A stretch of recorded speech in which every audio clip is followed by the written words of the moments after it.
Бүгд найрамдах Солонгос улсын түүхэн дэх хамгийн том ой хэрийн төмөр тэгдэд байна. Орос улбаны улсын ерөнхийлөгч Владимир Путин Украинд сонгуул явуулах хэрэгтэй түр хугацааны захиргаа байгуулах саналыг дэвшүүллээ.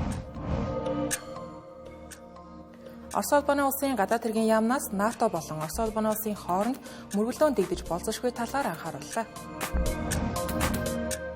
Америкийн нэгдсэн улс Палестинийг дэмжсэн жагсаалыг зогсоохын тулд 300 гаруй гадаад оюутнуудын визийг цуцалжээ. Арам төргөө зөвштэй Цэнгэр телевизийн гадаад мэдээний хөтөлбөр хүрэхэд бэлэн боллоо. Та бүхэнд олон улсад өрнөж байгаа онцлог үйл явдлуудаас цагийн мэдээллийг танил өргөнө.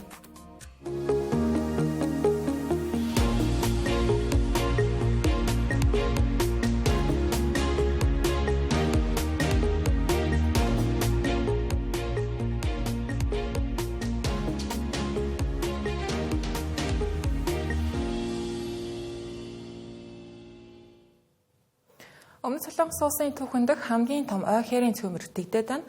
Төмрийн хэмжээ 7 хоногийн хугацаанд 38 га газрыг давсан. За гамшигын улмаас 28 хүн амиа алдаж 32 хүн шархаджээ. Сумын 37,800 гаруй хүнийг төмрийн улмаас нүүлгэн шилжүүлж 2600 гаруй барилга, байгууламж, орон сууц, үйлдвэр, тээврийн хэрэгсэл зэрэг эвдэрч сүйдсэн байгаа юм а. За төмрийг унтраах ажилд 90000 гаруй аврагч 120 орчим нисдэг тэрэг дайрчлагдсан байна. Өмнөд Солонгос улсын ойн албанаас төмрийн төгшүүрийн түвшнийг ахиулж хамгийн өндөр зэрэгт хүргэсэн байна.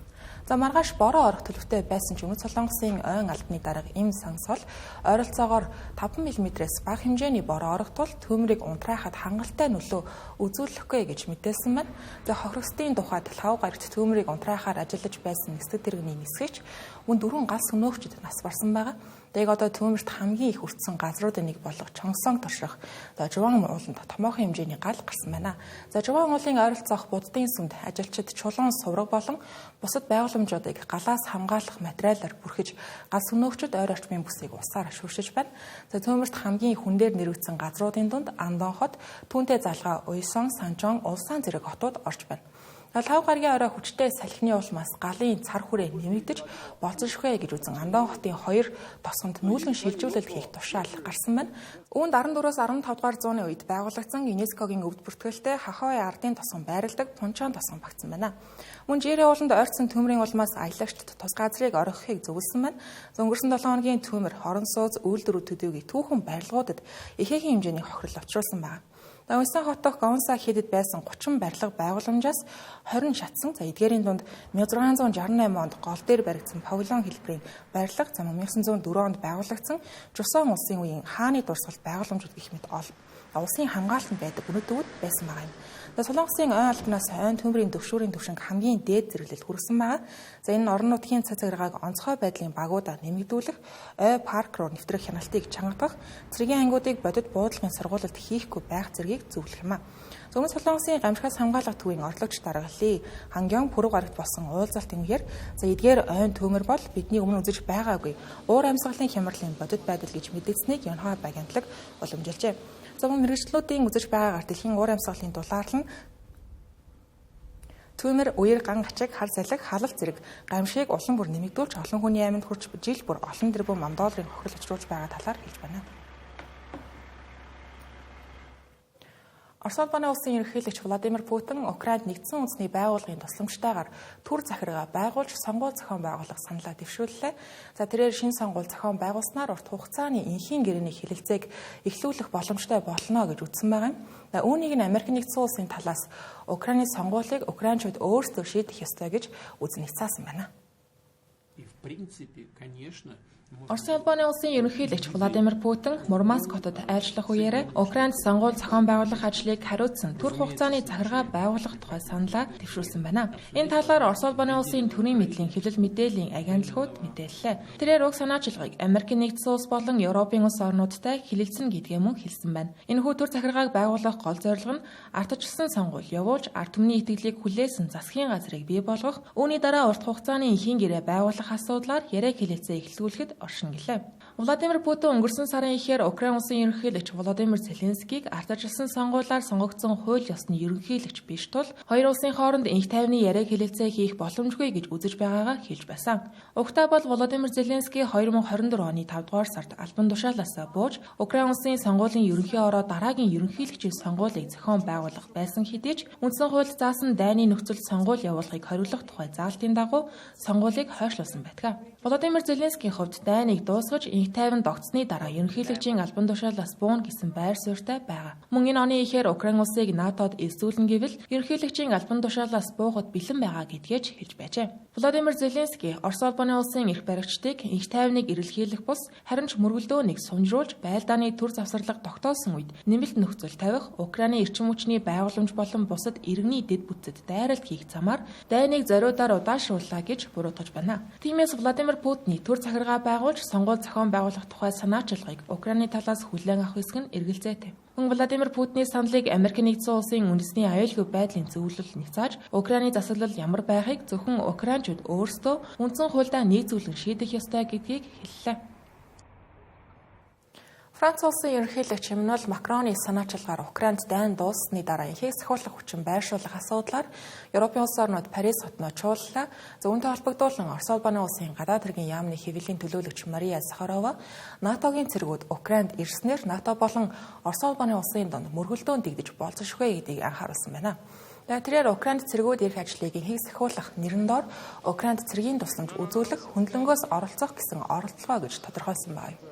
Гэхдээ Парис хотод болсон уулзалтын төгсгөлд гарсан мэдээллүүдээс харахад Европын улс орнууд энхийг сахиулагчид илгээх асуудлаар нэгдсэн шийдэлд дахин хүрч чадаагүй бололтой нь. За одоогоор Их Британи болон Франц хоёроос энэ санаачлагад нэгдэж байгаа гэдгийг нээлттэй илэрхийлсэн. Загтаал зөвхөн нэгдсэн үндэсний байгууллагын мандаттай бол оролцсноо гэж мэдэгдсэн бол Польш улсын зүгээс цэргүүд илгээх саналыг эрс эсэргүүцэж ямар нэгэн байдлаар Польш улсаас Украин улс руу цэргүүд очихгүй гэсэн байна. Харин Франц, Их Британи Украинд төлөөлөгчдөө илгээж Украины армийн бүтцийг тодорхойлох, энхийг сахиулах хүчний хэмжээ, байрлал, чадвар зэргийг төлөвлөхөөр болсон байна.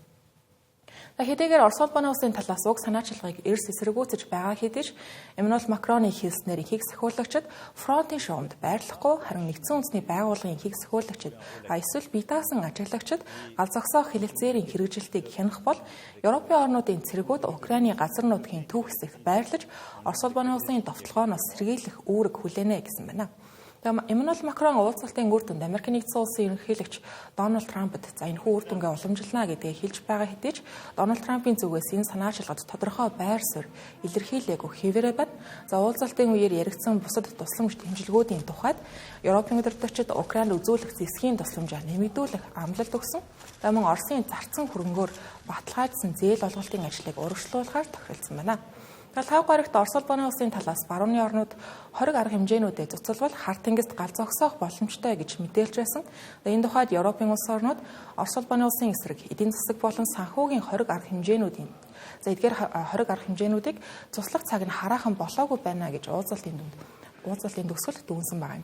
Украин улсын ерөнхийлөгч Володимир Зеленский өчигдөр Кир Стармер болон Эммануэль Макрон нартай бичлэн уулзсан байсан. Энэ үеэр Европчуудын улс орнуудын дэмжлэгт талархаж байгаа хэдий ч гал зогсоох хэлэлцээр аюулгүй байдлын баталгааны асуудлыг аль болох хурдан шийдвэрлэхийг хүссэн байна. Энэ 7 хоногийн ихээр Америк нэгдсэн улсын цагаачлалын албаныхан Товц их сургуулийн Турк оюутан Румиса Озтуркийг баривчилж байгаа бичлэг хэвлэлүүдээр цацагдаад байсан. Өнөөдөр Америк нэгдсэн улсын төрийн нарийн бичгийн дарга Марко Рубио ихтэй сургуулиудад гарч байгаа Палестиныг дэмжсэн жагсаалын эсрэг арга хэмжээний хүрээнд Румиса Озтуркийг оролцуулаад нийт 300 гаруй оюутнуудын визийг цусан талаараа мэдээллээ. Цаашид зөрчил гарсан оюутнуудын визийг мөн адил туслах ажлаа үргэлжлүүлнэ гэдгийг хэлсэн байна. Турк улсын иргэн Румиса Озтуркийг Массачусетс мужийн Бостон хотод масктай энгийн хувцастай хүмүүс ямар ч цагдаагийн тэмдэггүй энгийн машинд суулган авч явж байгаа нь хяналтын камерт бичигдэн үлджээ. Уг бичлэг захим сүлжээнд хурдтай дарахж улмаар Массачусетс мужид Румиса Озтуркийг судлахыг шаардсан эсэргүүцлийн хөдөлгөөн өрнөсөн байна. Румиса Озтурк нь Америк нэгдсэн улсын Fulbright-ийн тэтгэлэг хөтөлбөрт хамрагдаж Товц их сургуулийн хүүхдийн судлал, хүний хөгжил хөтөлбөрөөр докторийн зэрэг хамгаалж байгаа оюутан юм. Америк нэгдсэн улсын төрийн нарийн бичгийн дарга Марко Рубиогоос түүний визийг яагаад цуцласан талаар тодруулахад хэрвээ хэн нэгэн Америк нэгдсэн улсад оюутны виз хүсэхдээ суралцах биш, сургуулиудад өөмийн самуун дэгдээж оюутнуудыг дарамтлж эмх замраагүй байдал үүсгэх зорилготой бол визийг нь цуцлах нь зүүн хэрэг гэх тайлбарыг өгсөн байна. Одоогоор Туркийг ямар нэгэн хэрэгт холбогдуулан буруутгасан хэсэг нь тодорхойгүй байна. Түүний хувьд Палестиныг дэмжсэн жагсаалд оролцож байснаас гадна өнгөрсөн жил сургуулийнхаа сонинд Израилийг буруутгасан шинжтэй нийтлэл оруулсан байжээ. Тухайлбал Төв зэх сургуулийг Израильтай холбоотой компаниудаас хөрөнгөө татахыг уриалж, израильчууд Газын зурагт Палестинчуудын эсрэг геноцид үйлдэж байгааг хүлээн зөвшөөрөхийг шаардсан байжээ. Туркийн өмгөөлөгч Махса Хамбабай өөрчлөлөгч нь үзэл бодлоо илэрхийлэх эрх чөлөөгөө эдэснийхээ төлөө баривчлагдлаа гэж нөхцөл байдлыг дүгнэж байна. Дональд Трампын цаг цагаараа Палестиныг дэмжигч олон улсын оюутнуудыг нутаг буцаахдаа Америк нэгдсэн улсын цагаачлал хариатын тухай хуульд үндэслэж байгаажээ. Уг хуульд гадаад бодлого үндэсний аюулгүй байдалд сөрөг нөлөөтэй гэж үзсэн гадаадын иргэдийг нутаг буцаах арга хэмжээг авах тухай заасан байдаг байна. Америк нэгдсэн улс нь Израиль улсын чухал холбоотон орнуудын нэгт тооцогддог тул ийхүү Палестиныг дэмжсэн жагсаалуудыг зогсоохоор оролдож байгаа нь энэ гэж хэлж болно. Тухайлбал цагаан ордон өнгөрсөн 1-р сард Колумбийн их сургуульд очих байсан 400 сая $400 санхүүжилтийг зогсоож, уг сургуулийг антисемитизм буюу еврейчүүдийг гадуурхах үзэлтэд тэмцэж чадаагүй гэж буруутгасан байдаг. Мөн бусад их дээд сургуулиудад ч мөн адил ийм арга хэмжээ авахаа анхааруулсан. Туркийн баримтлагаа нь Америк нэгдсэн улс дахь Палестиныг дэмжигч олон улсын иргэдийг онилсон нэг удаагийн зүйл огт биш. Тухайлбал Палестиныг дэмжигч хүний эрхийн активист Колумбийн их сургуулийн төгсөгч Махмуд Халилийн баримтлагааг энд дурдж болно. Түүний эсрэг ямар нэгэн хэрэг огт үүсгдээгүй байгаа хэдий ч тэрээр одоо хүртэл Луизианагийн баримтлах төвд хоригдож байгаа юм. Туркийг мөн адил Луизиана мужийн хориг ангид саатуулж байна. Массачусетс мужийн холбооны шүүгч өнгөрсөн мигмар гарагт Туркийг Массачусетс мужид саатуулах шийдвэр гаргасан хэдий ч холбооны бүртгэлээс харахад түүнийг одоо хүртэл Луизианад хорсон хэвээр байгаа юм. Түүний өмгөөлөгчид баасан гарагийн дотор баривчилсан шалтгааныхын талаар дэлгэрэнгүй мэдээлэл гаргаж өгөхийг хүссэн байна.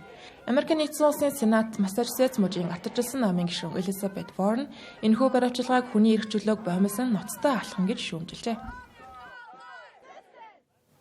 Бүгд найрамдах Хятад ард улсын дарга Ши Жинпин өнөөдөр олон улсын томоохон бизнес эрхлэгчидтэй уулзаж Хятад улсад хөрөнгө оруулахыг уриаллаа. За тэрээр Хятад хөрөнгө оруулахыг ирээдүйд хөрөнгө оруулахтай адилтгаж, гадаадын хөрөнгө оруулагчдад тогтвортой, найдвартай орчин бүрдүүлэхээ амласан байна.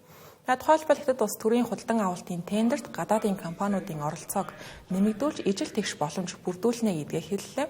Мөн олон улсын компаниуд дэлхийн эдийн засгийн дэг журмыг захин хамгаалах үүрэгтэй үүнд нь Хятад улс хамтран ажиллахад бэлэн байна гэж хэлжээ. Уулзалтанд Bridgewater Associates компани хөрөнгө оруулалтын ахлах ажилтан Ray Dalio, Standard Chartered банкны гүйцэтгэх захирал Bill Winters, мөн Blackstone Group-ийн гүйцэтгэх захирал Steve Schwarzman тэргүүтээ 40 гаруй олон улсын бизнес эрхлэгчид оролцсон байна. Хятадын талаас улс төрийн товчооны байнгын хорооны гишүүн Цай Ци, гадаад хэргийн сайд банкны дэд ерөнхий сайд Хай Лифен зэрэг хүмүүс оролцсон байна. Америк нэгдсэн улсын ерөнхийлөгч Дональд Трамп энэ оны 1-р сараас хойш Хятадын эсрэг гаалийн татварыг 20% нэмэгдүүлээд байна. Мөн 4-р сараас эхлэн автомашины импортын гаалийн татварыг 25% хүргэнэ гэж зарлаад байгаа нь Хятад улсын автомашин үйлдвэрлэгчдийг онилсон бодлого байж магадгүй юм. Сүүлийн үед Хятад улсын цахилгаан автомашин үйлдвэрлэгчид ашиг орлогоор Америк нэгдсэн улсын компаниудыг гүйцэж төрүүлэх болоод байгаа. Тарифын бодлогоос гадна Америк нэгдсэн улсын засаг захиргаа Хятадын технологийн хэд хэдэн компаниудыг экспортын хар жагсаалтанд мөн оруулсан байна. Эдгээрийн улмаас Хятад улс зүүн өмнөд Аз болон Европын холбоотой худалдаагаа өргөжүүлж байгаа хэдий ч Америк нэгдсэн улс нь одоо хүртэл Хятад улсын хувьд хамгийн том худалдааны түнш нь хэвээрээ байгаа. Тиймдээ ч өнөөдрийн уулзалтын үеэр Ши Жинпин олон улсын нийлүүлэлтийн сүлжээг доктортой байлгахын тулд Хятад Америкийн худалдааны зөрчлийг яриаг хэлэлцээгээр шийдвэрлэх ёстой гэж уриалжээ. Шинжээчид Хятадын эрх баригчдыг сүүлийн үед Америк нэгдсэн улсын бизнес эрхлэгчдийг татах, тэдэнд ээлтэй орчин бүрдүүлэх стратеги хэрэгжүүлж байна гэж нөхцөл байдлыг дүгнэж байна. FedEx, Pfizer, Cargill, Qualcomm, Boeing, Apple зэрэг компани удирдлагууд энэ 7 хоногийн эхээр Бээжинд болсон бизнесийн форумд оролцсон байна. Өнгөрсөн нэм гарагт Америк нэгдсэн улсын бүгд найрамдах намын Сенат Стив Дейнс Бээжин хотод айлчиж Хятадын ерөнхий сайд Ли Цянтай уулзсан байдаг. Стив Дейнс айлчлалынхаа үеэр Дональд Трамп болон Ши Жинпин нарын уулзалт болох талаар хэвлэлүүдэд өгсөн ярилцлаганд дурдсан байна. Цэнгэр телевизийн гадаад мэдээний хөтөлбөр үргэлжлэж байна. Хөтөлбөрийн хэсэгт бид зарим мэдээллийг товчоор хүргэнэ.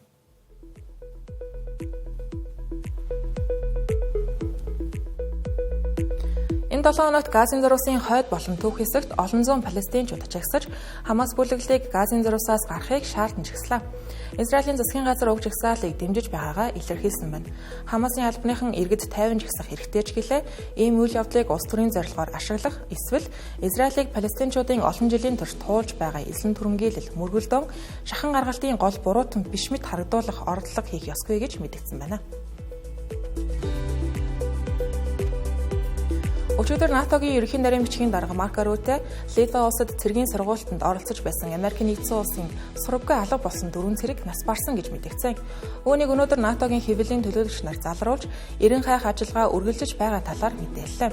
Мөн Марко Рютегийн мэдээлэлтэй холбоотой ойлгомжгүй байдал үүссэнд уушлал хүслээ. Пентагоноос мэдээлснээр сурвалгүй болсон 4 цэрэг тактикийн сургуулийн үеэр ашиглаж байсан Hercules загварын хоёрт тээврийн хэрэгсэл усанд живсэн байдалтай олдсон байна. Америкийн нэгдсэн улс болон Литвийн зэвсэг түүчин болон бусад иргэний байгууллагууд хамтран аврах ажиллагааг үргэлжлүүлж байна.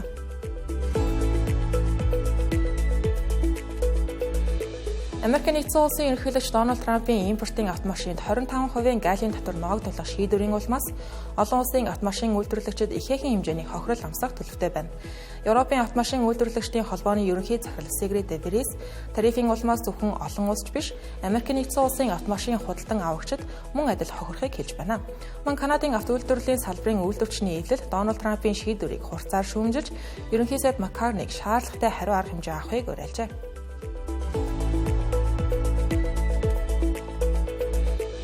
Facebook-ийн хэрэглэгчид найзуудынхаа юу нийтэлж байгааг нэг доороос харах боломжтой Friends tab-ыг ашиглах боломжтой боллоо. Энэхүү шин tab нь алгоритмаар санал болгодог нийтлэлүүдийг хасаж, зөвхөн найзуудын тэнд оруулсан зүйлсийг нэг дор харуулгажээ. Өөрөөр хэлбэл хэрэглэгчдийн хувьд спонсорлогдсон контент хамааралгүй нийтлэлүүдээр дүүрсэн үндсэн фидээс өөр зөвхөн найзуудынхаа мэдээллийг Friends tab-аас харах боломжтой болно гэсэн үг. Эхний ээлжинд уг функц нь зөвхөн Америк нэгдсэн улс болон Канада улсын хэрэглэгчид ашиглах боломжтой байх юм.